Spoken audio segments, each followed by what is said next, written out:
नमस्कार। प्रतियोगी परीक्षाओं की तैयारी करने वाले सभी विद्यार्थियों के लिए साप्ताहिक करेंट अफेयर्स की जानकारी साझा की जा रही है तथा साथ ही अंत में रोजगार संबंधी प्रमुख खबरें भी आपसे साझा की जाएगी, ताकि प्रतियोगी परीक्षाओं की तैयारी करने वाले सभी विद्यार्थियों को करेंट अफेयर्स के साथ साथ उनको विभिन्न सरकारी नौकरियों के विज्ञापनों की जानकारी हो सके। तो शुरुआत करते हैं इस सप्ताह के महत्वपूर्ण करेंट अफेयर्स की। देश भर में 1 जुलाई 2024 से 3 नए कानून लागू हो गए हैं। भारतीय न्याय संहिता 2023, भारतीय नागरिक सुरक्षा संहिता 2023 और भारतीय साक्ष्य अधिनियम 2023। 1988 बैच के IRS अधिकारी रवि अग्रवाल को केंद्रीय प्रत्यक्ष कर बोर्ड CBDT का नया अध्यक्ष नियुक्त किया गया है। चल्ला श्रीनिवासुलु शेट्टी भारतीय स्टेट बैंक के नए चेयरमैन होंगे। सांख्यिकी और कार्यक्रम कार्यान्वयन मंत्रालय ने डेटा की सुलभता और उपयोगकर्ताओं के अनुभव में क्रांतिकारी बदलाव को लाने के लिए ई सांख्यिकी पोर्टल की शुरुआत की है। इस पहल का उद्देश्य प्रमुख राष्ट्रीय सांख्यिकी या डेटा तक पहुंच को केंद्रीकृत और सुव्यवस्थित करना है, जिससे योजनाकारों, नीति निर्माताओं और शोधकर्ताओं तथा आम जनता को सहायता मिलेगी। 1 जुलाई से 15 जुलाई 2024 तक भारत थाईलैंड संयुक्त सैन्य अभ्यास मैत्री थाईलैंड के टॉक प्रांत में फोर्ट वाचिरापरकन में शुरू हो गया है। इलेक्ट्रॉनिक्स और सूचना प्रौद्योगिकी मंत्रालय द्वारा ग्लोबल AI समिट 2024 नई दिल्ली में शुरू हो गया है। इस 2 दिवसीय कार्यक्रम का उद्देश्य नैतिक और समावेशी AI उन्नति को बढ़ावा देते हुए भारत को AI नवाचार में ग्लोबल लीडर के रूप में स्थापित करना है।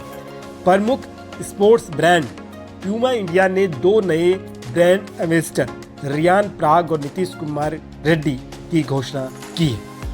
30वें सेना प्रमुख के रूप में उपेंद्र द्विवेदी ने कार्यभार संभाल लिया है। हाल ही में 3 क्रिकेट खिलाड़ियों ने T20 क्रिकेट से संन्यास ले लिया है, जिनका नाम है रोहित शर्मा, विराट कोहली और Ravindra Jadeja. T20 world cup में प्लेयर ऑफ द टूर्नामेंट के लिए जसप्रीत बुमराह का चयन किया गया।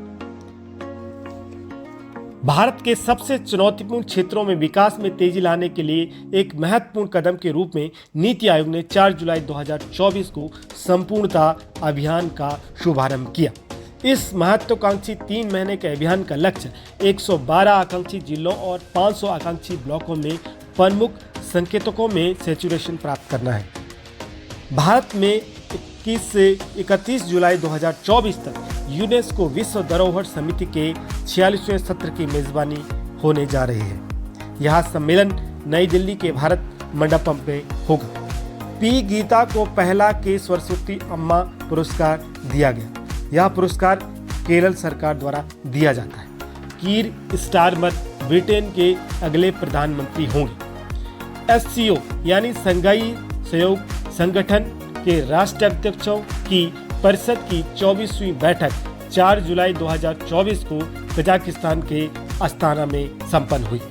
21 से 27 जुलाई तक लाओस की राजधानी वियतनाम में आसियान के विदेश मंत्रियों की बैठक होगी। महत्वपूर्ण दिवस 1 जुलाई GST day, national chartered accountant day, national doctors day. 3 जुलाई international plastic bag free day. अब बात करते हैं इस सप्ताह के महत्वपूर्ण रोजगार समाचारों की। उत्तराखंड लोक सेवा आयोग ने उत्तराखंड अपर PCS परीक्षा 2024 के लिए एडमिट कार्ड डाउनलोड लिंक जारी कर दिया है। परीक्षा 14 जुलाई 2024 को होगी। दिल्ली पुलिस में SI और इंस्पेक्टर के 114 पदों के लिए 14 अगस्त 2024 तक आवेदन आमंत्रित किए गए हैं। इंडियन नेवी में अग्निवीर भर्ती के लिए 11 जुलाई तक आवेदन आमंत्रित किए गए हैं। BSF में SI और ASI के 1500 से अधिक पदों के लिए 8 जुलाई 2024 तक आवेदन आमंत्रित किए गए हैं। ग्रामीण डाक सेवा के 30,000 से अधिक पदों के लिए 15 जुलाई से आवेदन पत्र आमंत्रित किए जाने शुरू हो सकते हैं। आवेदन वेबसाइट जो कि स्क्रीन पर दी गई है, इससे आप अधिक जानकारी ले सकते हैं। नीट PG की परीक्षा अब 11 अगस्त को होगी। NTA ने नीट PG 2024 की परीक्षा तिथि की घोषणा कर दी है। थैंक यू दोस्तों, चैनल पर नए हैं तो सब्सक्राइब करना न भूलें। नमस्कार।